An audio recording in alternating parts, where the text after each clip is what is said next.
Boa noite, meu nome é Luísa Leal, sou R2 de Pediatria do Hospital Infantil João Paulo II e hoje eu vou apresentar sobre esse artigo publicado no Jornal de Pediatria, Analgesia e Sedação para intubação orotraqueal no período neonatal, uma revisão de literatura. Bom, para começar, nos últimos 30 anos, houve um avanço muito importante no conhecimento sobre a avaliação e o manejo da dor no recém-nascido.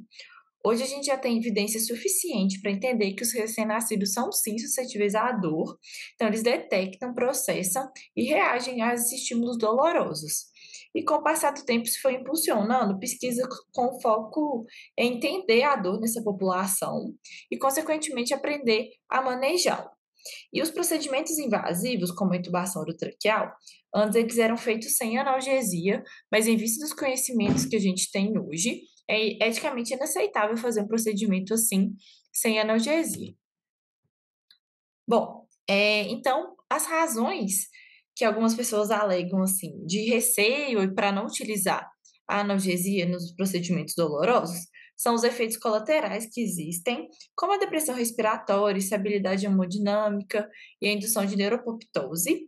E alguns estudos já mostraram que alguns sedativos podem causar alguns danos neurológicos, principalmente naqueles nenéns mais prematuros.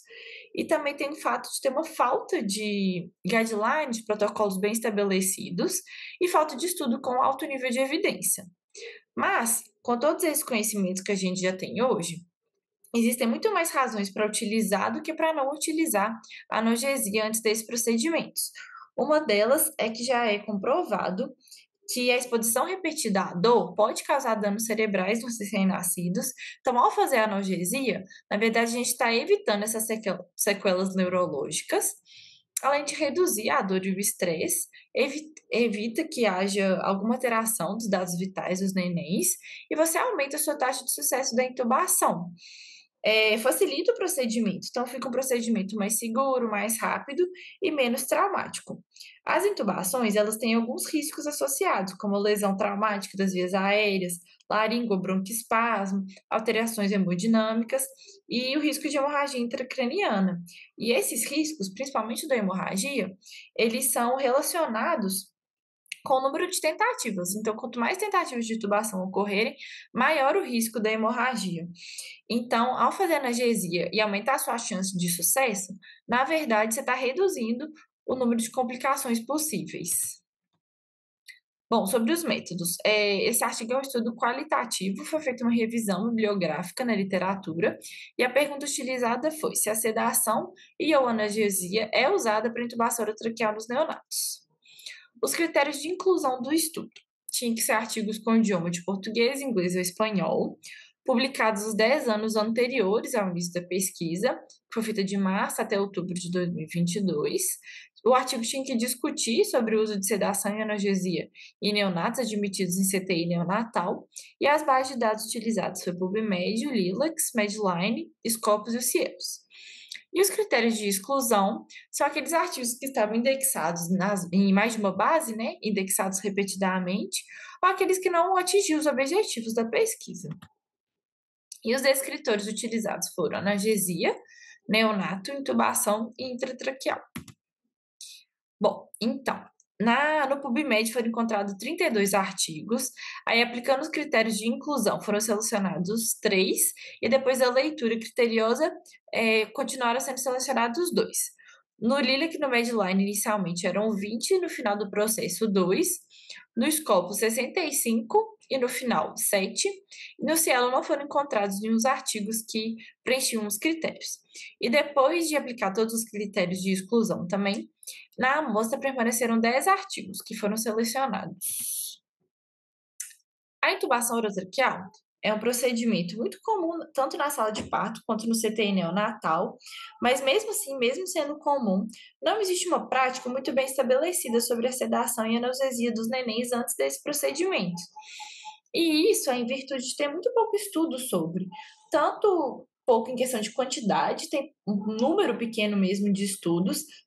Para fazer essa revisão, os autores falam que encontraram pouca produção científica e a ausência de ensaios clínicos randomizados, que são aqueles com nível mais alto de evidência. Então, os estudos que existem, além de serem poucos, têm um risco de viés maior. E o que a gente já tem, que é bem fundamentado, com bastante evidência, são os métodos não farmacológicos de controle da dor, que são muito utilizados, bolos de opioides, antes de procedimentos invasivos, e o próprio uso das medicações para intubação, apesar de não ter um protocolo bem definido de quais medicações, sobre a dose, de como usar, já é bem definido que elas devem ser utilizadas. E teve um estudo na França, feito em 2013, que viu a incidência das intubações que eram feitas com a sedação, antes do procedimento. Quando se tratava de intubações eletivas, 100% dos procedimentos eram feitos com analgesia, na semi-emergência e emergência, 50%. E esse estudo mostrou que teve um aumento dessas taxas nos últimos anos, então que está tendo mesmo um consenso do que deve ser utilizada as drogas das intubações eletivas, o aumento do uso dessa analgesia nos últimos anos. Bom, dos estudos selecionados, existem dois que são estudos prospectivos. O primeiro deles é um ensaio clínico não randomizado, multicêntrico e prospectivo, que ele tentou investigar uma dose de propofol que seria capaz de produzir analgesia e sedação sem muitos efeitos colaterais. E esse estudo identificou que são necessárias altas doses do propofol para produzir uma sedação e uma analgesia, e essas doses, por serem mais altas, levam a uma hipotensão em 60% dos casos, e que também existe uma grande variação de resposta à medicação de acordo com a idade gestacional. Então, é uma droga que o uso dela acaba sendo pouco prático e que não foi identificada uma dose ideal. O segundo estudo, que também era prospectivo, foi um observacional que avaliava o uso da ketamina e da atropina na intubação em sala de parto. O estudo tentou avaliar a eficácia de fazer um acesso venoso e aplicar a ketamina e a atropina antes da intubação. Foi identificado que houve redução da dor, prevenção da bradicardia, que as drogas provocaram poucos efeitos colaterais e foi permitido que fosse feita uma dose de surfactante nos primeiros 30 minutos de vida do bebê. E o restante dos estudos são estudos descritivos, retrospectivos ou revisões. E, em geral, eles tentaram avaliar o uso combinado de medicações com efeito analgésico e ou sedativo, um vagolítico e relaxante muscular.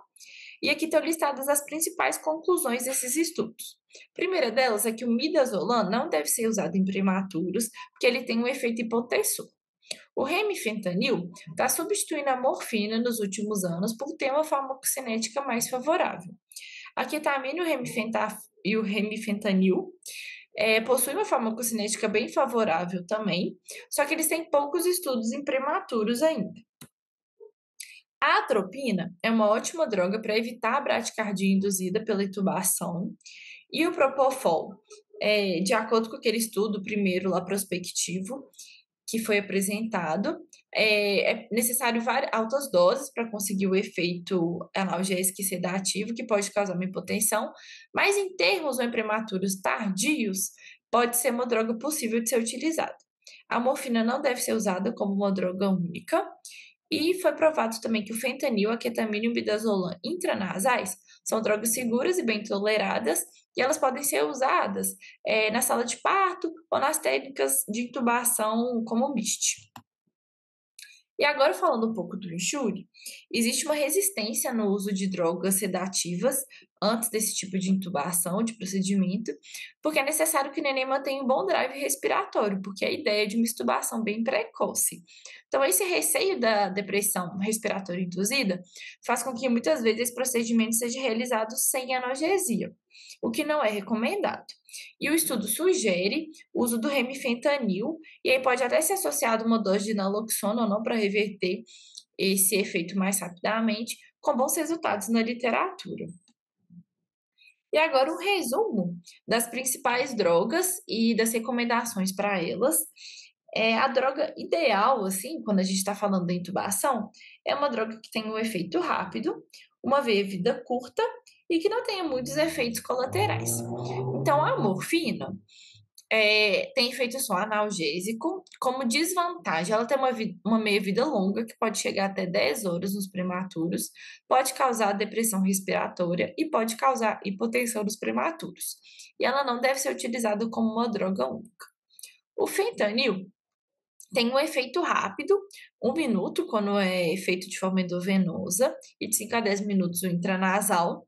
Tem efeito só analgésico, tem uma meia-vida longa ainda, mais ou menos até 9 horas e meia, e se for feito em menos de 30 minutos, pode causar rigidez torácica. Então, como vantagem, tem essa ação rápida e é bem estabelecido para o uso intranasal na sala de parto.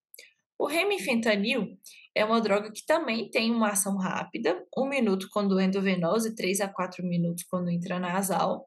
E em comparação com os outros opioides, tem a vantagem de ter uma meia-vida mais curta, de até 5 horas e meia. Então, ela é bem estabelecida para uso em intubações breves, como MIST, LISO, Venturi. E pode causar também a rigidez torácica, então, assim como o fentanil tem que ser feito em menos de 3 minutos, e tem a desvantagem de não ter muitos estudos nos prematuros.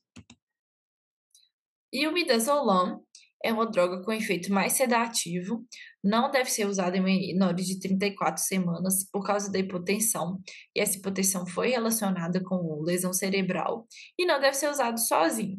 A vantagem é que ela é bem estabelecida, como de forma intranasal para intubação em sala de parto. O propofol tem efeito analgésico e sedativo, como aquele estudo que eu mencionei antes. Foi difícil determinar uma dose ideal para ser feito nos recém-nascidos, porque a dose que causa os efeitos desejados também tem efeitos colaterais como hipotensão. E não é uma droga segura para prematuro, seria mais ou prematuro tardio ou nenéns a termo. A ketamina tem efeito analgésico e sedativo também. É uma droga que tem uma boa farmacocinética, mantém a estabilidade hemodinâmica do paciente e ainda tem efeito broncodilatador. Mas ainda tem poucos estudos em prematuros. A meia-vida dela é de 15 a 30 minutos e o efeito quando endovenoso chega a ser menos de 1 minuto. A atropina é um vagolítico, a ação é bem rápida, de 1 minuto, uma meia-vida de 2 horas, e ela reduz a bradicardia associada à intubação. O rocurônio é um bloqueador neuromuscular não despolarizante, tem um efeito rápido também, de 1 a 3 minutos, e associado com a atropina e com o opioide, foi documentado um aumento da taxa de sucesso da intubação. E um outro bloqueador é a succinilcolina, que é despolarizante. O efeito dela acontece em 1 minuto e tem uma meia-vida de 6 a 8 horas. Mais raramente, ela pode causar hipercalemia, a hipertermia maligna e a bradicardia. Então, para concluir, a dor no período neonatal é algo deletério e ela não pode ser negligenciada. É eticamente inaceitável fazer procedimentos dolorosos, potencialmente dolorosos, como a intubação, sem uma analgesia prévia. São necessários mais estudos para poder determinar quais medicações devem ser usadas, as doses ideais, quais as combinações ideais, principalmente quando a gente fala de nenéns prematuros. Então, não tem um consenso, uma sistematização sobre isso. Então, o artigo recomenda que cada serviço, cada CTI neonatal, desenvolva seu protocolo para identificar e manejar a dor nos recém-nascidos. Essa é a referência e obrigada.